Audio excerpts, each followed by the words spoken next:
विक्रांत वायचळ यांच्या उमेदवारीसाठी थोडा संघर्ष झाला, पण उपमुख्यमंत्री एकनाथ शिंदेंनी त्यांना उमेदवारी दिली। अनेक वर्षांपासून आमच्यावर बाहेरचे उमेदवार लादले जात होते, यावेळी स्थानिक कार्यकर्त्याला संधी दिली, असं वक्तव्य माजी महापौर मीनाक्षी शिंदेंनी केलं। साहेबांनी ऐकून घेतलं, सगळी परिस्थिती जाणून घेतली आणि त्यानंतरच ह्या तिकिटाची घोषणा झाली। सच्चा कार्यकर्ता काय असला पाहिजे, निष्ठावान कार्यकर्त्याची व्याख्या काय असली पाहिजे, ती जेव्हा साहेबांना समजली त्यावेळी साहेबांनी हे तिकीट दिलेले आहे। बराच संघर्ष झाला, आरोप प्रत्यारोप झाले, पण मला असं वाटतं की कार्यकर्ता ह्या सगळ्या गोष्टीला कधी घाबरत नाही। सांगली महापालिका निवडणुकीची रणधुमाळी पाहायला मिळते। अर्ज माघारीवरून आता भारतीय जनता पक्ष उमेदवाराच्या घरावर थेट हल्ला करण्यात आलाय।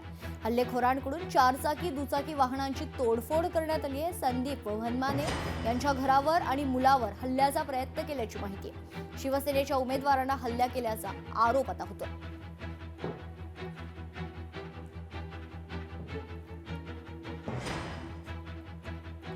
वार्ड क्रमांक 3 मध्ये माझी आई भारतीय जनता पार्टीकडून नगरसेवक पदासाठी उभे आहे व समोरचे शिंदे गटाचे जे उमेदवार आहेत सागर वनखंडे यांनी काल रात्री 12च्या सुमारास गुंड प्रवृत्तीचे मर्डरमधले कुपवाडमधल्या मर्डरमधले व खंडेराजुरीमधले इथले मर्डरमधले अशी गुंड प्रवृत्तीमधले काल रात्री लोक मला पाठवून देऊन धमकी दिली की अतुल वैदंडे आणि निलेश गडदे असे हे मर्डरमधले आरोपी आहेत।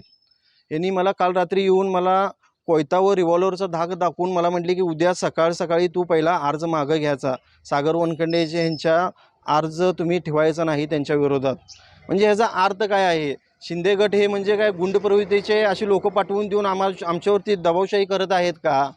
म्हणजे यांच्या पायाखालची वाळू सरकलेली आहे का? शिवसेनेकडून मी उमेदवारी अर्ज दाखल केलेला आहे आणि आज जो आपले संदीप वनमाने यांच्याकडून जे बिनबुडाचे आरोप माझ्यावरती झालेले आहेत की मी गुंड प्रवृत्तीची लोकं पाठवून तिथं त्यांच्या गाड्यांची तोडफोड केली, त्यांना धमकवलं, हे मी आरोप आज या ठिकाणी फेटाळतोय।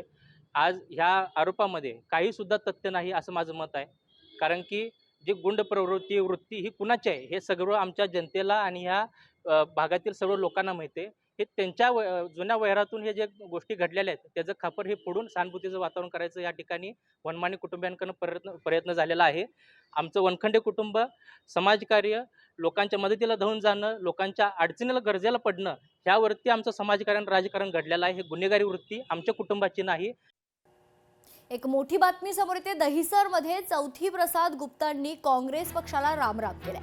समाजवादी पक्षाकडून त्यांनी आपला उमेदवारी अर्ज दाखल केल्याची माहिती आहे। प्रकाश दरेकरांविरुद्ध चौथी प्रसाद गुप्तांमध्ये लढत होणार आहे। दहिसरची जनता स्थानिक कार्यकर्त्यालाच साथ देईल असं वक्तव्य चौथी प्रसाद गुप्ता यांनी केलंय।